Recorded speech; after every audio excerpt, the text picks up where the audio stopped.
देखिए, ये दो मुँहा लोग हैं। जब ये सत्ता में नहीं थे 2014 के पहले, जब ये 49% किया गया था, एफडीआई इस भारत में पहली शुरुआत थी, तो इन लोगों ने आसमान को सर पे उठा लिया था। और ये मोदी जी और मोदी जी के लोग, ये सीतारमण और जो उस समय बीजेपी के करता धरता थे और आरएसएस के जो लघुए भगुए सभी प्रवक्ता, सभी लोगों ने बोलना शुरू किया था देश बेचा जा रहा है। आज देश बेचा जा रहा है, लूटा जा रहा है, लुटाया जा रहा है, और पैकेज के नाम पर जुमलेबाजी हो रहा है। उसी तरह का जुमला जैसे 2015 के चुनाव में बिहार में आके प्रधानमंत्री ने लगाया था, इतना ले लो, जो डपौर संखी घोषणा भी उसको कह सकते हैं। ये सीतारमण जी घोषणा नहीं कर रही हैं। प्रधानमंत्री जी जो हमारे प्रधान सेवक हैं, वो आके जो कह गए 8 बजे रात को, 8 बजे रात को ही करते हैं वो, 8 बजे रात को नोटबंदी, 8 बजे रात के देशबंदी, 8 बजे रात के जुमला सुना गए। इस जुमला की विवेचना कर रही हैं। सारी बातें वही है जो बजट में कही गई है, उन्हीं बातों को ये दोहरा रही हैं।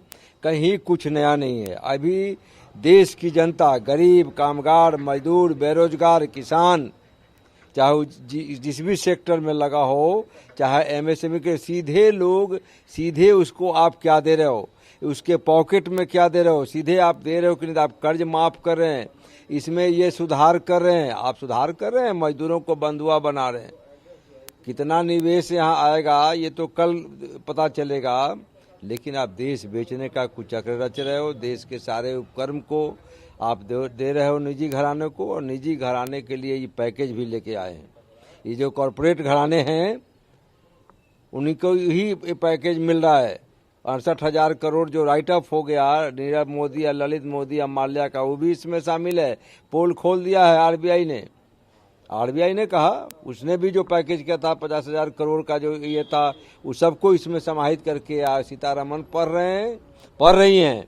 अब बगल में अनुराग ठाकुर बैठ के उसके अनुवाद कर रहे हैं। तो ये देश के लोगों को ठगने के अलावा इन लोगों के पास कुछ नहीं है। वोट ले लेना है पुलवामा के नाम पर, वोट ले लेना है वो हिंदू मुसलमान के नाम पर, और लूट करके कॉरपोरेट घरानों का घर भरना है। गरीब के लिए, किसान के लिए, मजदूर के लिए, दिहाड़ी के लिए, ये वो दूध दूहने वाले के लिए, अंडा बकरी चराने वाले के लिए भी नहीं है। तो वो कल कारखाने में खटने वाला मजदूर जो वापस होकर के अपने परिवार के साथ, बच्चों के साथ सड़कों पे मर रहा है, रेलवे लाइन पर कट रहा है, सूखी रोटियां उसके झोले से गिर रहा है, उसके लिए भी मोदी जी ने डायरेक्ट कुछ नहीं दिया, यहाँ तक कि मुंह भी नहीं खोला। निर्मला सीतारमण ने कोयला खनन में प्राइवेट सेक्टर की भी हिस्सेदारी प्राइवेट सेक्टर को दे चुकी हैं। आपने देखा झारखंड में आंदोलन हुए, इसमें झारखंड की जनता ने भगाने का काम किया। झारखंड में पूरा अडानी अंबानी को दे दिया गया, अडानी को उड़ीसा का दे दिया गया कोयला ब्लॉक। ये कोल ब्लॉक सारे चीज को अडानी अंबानी को दे देंगे। रेल दे दिया, सेल दे दिया, भेल दे दिया, बीएसएनएल, ओएनजीसी, सारे चीज को जो है सबको, देश के तमाम चीज़ों को वो अडानी अंबानी और नूरानी और नीरव मोदी, ललित मोदी, चौकसी को दे करके, और आम लोग अभी यहाँ हमारा मध्यम वर्ग नहीं समझ रहा है, मिडिल क्लास सोसाइटी झूम रहा है, ताली बजा रहा है, थाली बजा रहा है, दिया बुझा रहा है, दिया जला रहा है। रोएगा देश के लोग। एक ऐसा व्यक्ति जिसके पास कोई मिशन नहीं, कोई विजन नहीं, सिवाय लूट के और लोगों को फ्रॉड करके ठगने के। दिल्ली में कांग्रेस नेता राहुल गांधी ने आज उन प्रवासी मजदूरों के साथ बातचीत की जो अपने गृह राज्यों में लौटने के लिए सुखदेव विहार फ्लाईओवर चल रहे थे।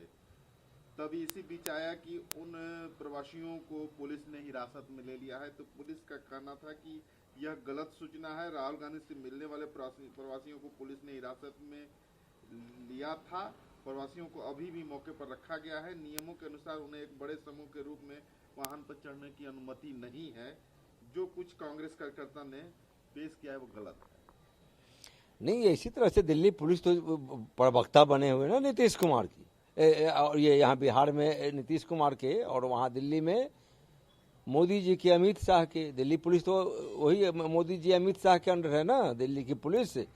तो ये तो मोदी जी, अमित शाह जी के जो कारनामे हैं, अपने सारे नाकामी को नेहरू जी पर डाल देते हैं, इंदिरा गांधी पर डाल देते हैं, राहुल गांधी पर डाल रहे हैं, मनमोहन सिंह को गाली दे के आए थे। इनकी पुलिस तो करेगी ही। विपक्ष का काम क्या है? सरकार का आईना होता है। हम तो उनको सुझाव देंगे। मानना राहुल गांधी जाके पूछे, हम अगर सुझाव दे रहे हैं, सरकार को आगाह कर रहे हैं कि हम लोगों को जो अनुभव हो रहा है सड़क पर चलने से, क्षेत्र में काम करने से, विधायक होने के नाते से, रोज बरोज हम लोग भी कह रहे हैं, आप देख रहे हैं मीडिया में आ रहा है, आप लोग भी ले रहे हैं, अखबारों में भी हम लोग बयान दे रहे हैं। सरकार को उस पर अमल करनी चाहिए।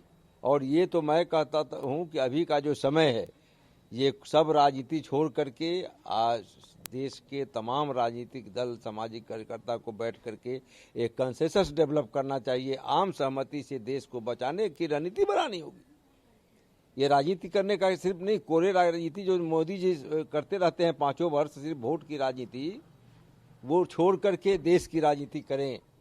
जब तक इस संकट से, कोरोना का संकट और आर्थिक संकट, कोरोना से भी बड़ी आंधी आर्थिक संकट के, भूख का संकट इस देश में आने वाला है। भूख और बेरोजगारी इस देश को खा जाएगा। कोरोना कितना खाएगा ये तो ये होगा, लेकिन कोरोना से बच भी गया तो बेरोजगारी, बेबसी, लाचारी, भूखमरी, इसकी आंधी इस देश को झकझोर कर रख देगा। सरकार ने गैर सर्जिकल सामानों के निर्यात की अनुमति दी है।